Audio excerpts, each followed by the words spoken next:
Yo, what is up? What's poppin'? You know it ain't no stopping. It is your boy, the International Sensei, and welcome to the Entity Dojo podcast, your source for everything because I am mad random. I'm not gonna lie, but of course, keep it right, keep it tight, and above all, please talk to me nice. And fighting can be very rough, but there are times where people are too damn tough. The toughest SOB going around, Tony Ferguson. This dude literally is the definition of tough. He's like, I don't even think tough is not even the right word. Like, he's not even freaking human. So if you saw his fight this weekend, dude literally almost got his arm broken 2 times. He's so freaking tough. His opponent was like, okay, this dude is literally gonna let me break his arm. I don't want to break his arm, so I'm just gonna keep pounding on him. I already have the fight won. I'm gonna just grind it out. And shout out to his opponent, because most fighters would have just snapped his arm in half and kept it pushing.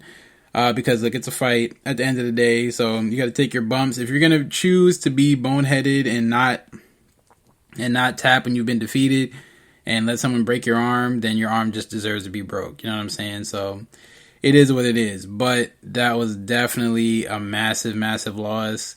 Back-to-back losses for him, and it seems like he's just losing a little bit of pep in his step. And it's honestly, I think it's not even like the pep in his step, but I feel like he's been facing like the better version of the skill set that he has. So like on the feet, he fought Justin Gaethje, who's a much better striker than he is, and decided to strike with this man all night. Got lit up on the feet, and then tried to go for like a freaking Imanari roll after his face was already bashed in. He was bloody. He was all beat up and mangled, and he didn't have the juice to pull off something that miraculous. And it's rough. It's rough to see, especially like now with like the fighter cuts and everyone's like talking about, is he going to be next and things like that. I don't think he'll be next, but it's just crazy because it's like you never think about someone that tough. You never think about them like being that tough, but you never think about like the end result of someone being that tough. You know what I mean? Like a lot of those guys that are like freaking monsters in their careers end up being shells of themselves afterwards. They're being like punch drunk and they're all kind of messed up, which is like probably what's gonna happen to Tony. This is just for people who aren't privy to the fight game. This is a reality that all fighters face. This is a reality that I was truthfully in many ways afraid of. This is why I retired from competitive martial arts very early on, because I didn't want that future to be mine, especially for the amount of that fighters get paid. I've always been super analytical, and my analysis of the situation was the amount of money that I potentially could make, especially as a kickboxer, which is what I was pursuing, wouldn't be worth the pain and suffering that I would have to go through to get to the point where I was making good money. Anyway, back to Tony Ferguson. This dude, like literally Oliver had him in a freaking armbar so tight, was freaking crunching, snapping, popping the arm. He got saved by the bell. Like, that arm was about to break. And it's like, Oliveira knew that Tony was not going to tap. He was going to let the arm snap, and then the ref was going to have to stop the fight. This is for any new fighter. Like, look, I'm going to be honest with you. I'm not a fan of giving up. I'm not a fan of giving up. But I am a fan of fighting another day. That's 2 different things. Like, if you're getting beat on and you're tapping the strikes, that's a little different. Look, take your lumps, take your bumps, take your hits or whatever. But if you're in a submission and like you're in like a joint lock, like a knee bar or something, you're in a Kimura lock, you're in an arm bar, you're in you get ankle picked, like it's just tons of stuff. Like any joint locks, especially, like you're in those joint locks, tap.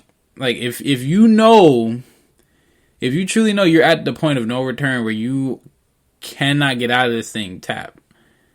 Like, live the fight another day. You don't want to freaking wreck your career for the sake of being macho. And I'm not trying to like discount anybody, but you can be the tough guy, but you can be the tough guy with freaking one less arm.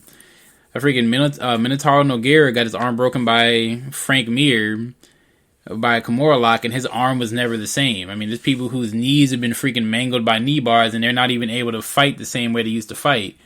Use your brain, okay? I understand you have to be a fighter and you have to be tough, but you also have to be smart. Like, you need to be here for a long time, not a good time. You need to have a long enough career where you can manage, you can make your money, you can have your big fights, but still walk out of here relatively in decent shape so that you can enjoy your life outside of fighting. You don't want to be 50, 60 years old and be freaking almost halfway to being out of it, like where you're not even able to make coherent sentences anymore. You know what I mean? And there's a lot of fighters that are like that are in their 60s and stuff like that can't talk and things like that. So why would you want that? Like trying to just for the sake of being tough. And I get it. This is the hurting game, so people, you're supposed to get hurt. I understand that wholeheartedly, but at the same time, I always understand that you need to live to fight another day. And stuff like that Tony does, he's not going to have much time left if he keeps getting in those situations like that. I mean, he got beat on by Justin Gaethje this year, and he gets his freaking arm mangled. I know, like, he might not have broken his arm, but I know his arm is jacked up. Like, there has to be something wrong in his arm after, like, that freaking arm bar, because it was so close to breaking. And getting, like, beat on for that. I mean, back-to-back losses by big name guys.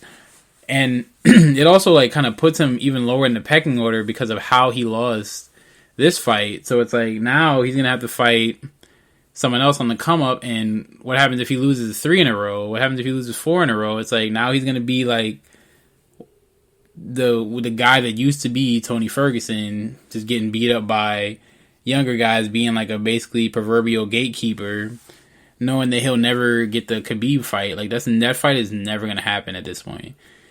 Unless Khabib was to come back and lose, which I highly doubt is going to happen, him coming back in general and then him losing is probably not going to happen, even if he does come back. And that'll probably be the only way they would get to fight. And even then, probably like most of the steam on that fight would be died down. But it's rough, man. I mean, like, I'm all for the tough guy. I'm all for being tough and being strong-willed, biting down your mouthpiece, going forward, fighting through tough situations. But there comes a point in time where you understand, like, where you gotta face the facts that you're gonna shorten your career if you don't, like, if you don't tap. Like, I'm sorry, like, especially with striking, it's a little bit different. I mean, it's very different. Let me not say a little bit different. With striking, it's a little bit different. Like, I think, like, you can fight your way out of a lot of situations, not a lot easier, but you can fight your way out of situations a little bit differently. You can kind of, like, figure out ways to hang on and stuff like that. In MMA, when you're introducing, like, the grappling and the jiu-jitsus, especially jiu-jitsu, and you're getting caught in these knee bars, and you're getting caught in these calf crushers, and you're getting caught in, I believe there was something like, was it not the executioner, was it the electric chair that Eddie Bravo invented? Like, there's tons of these, like, creative, like, joint and leg locks and arm locks and things like that can really mess you up if you let them go all the way through and break your arm. Like, you could potentially be done, or or that side of your body, that leg, that arm is never gonna work the same. And why would you do that to yourself? I mean, you're already losing the fight. You're already gonna lose.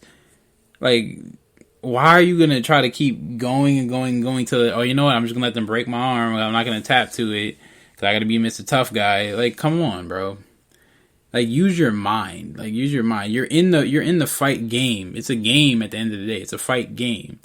Most of y'all are not getting paid enough to be able to do that. Obviously, Tony is, but I'm sure there are some fighters on, like, regional circuits and local circuits that do the same stuff that he does. My thing is, look, you can be as tough as you want to be, but understand that sometimes you gotta live to fight another day. There are some times where you're gonna have to make that decision, man up, put your big boy pants on, and understand that I need to live to fight another day. If I let this keep going, I can severely shorten my career. Like, real talk. Like, even Usman was talking about this again on the JRE. I staged citing JRE because, like, I love the Joe Rogan podcast, and that's what started me getting into podcasting. But he was just talking about how he was fighting, I think it was Jose Caceres, and Jose Caceres had him basically had, like, it was on top of his back, like the freaking backpack, had him in a choke.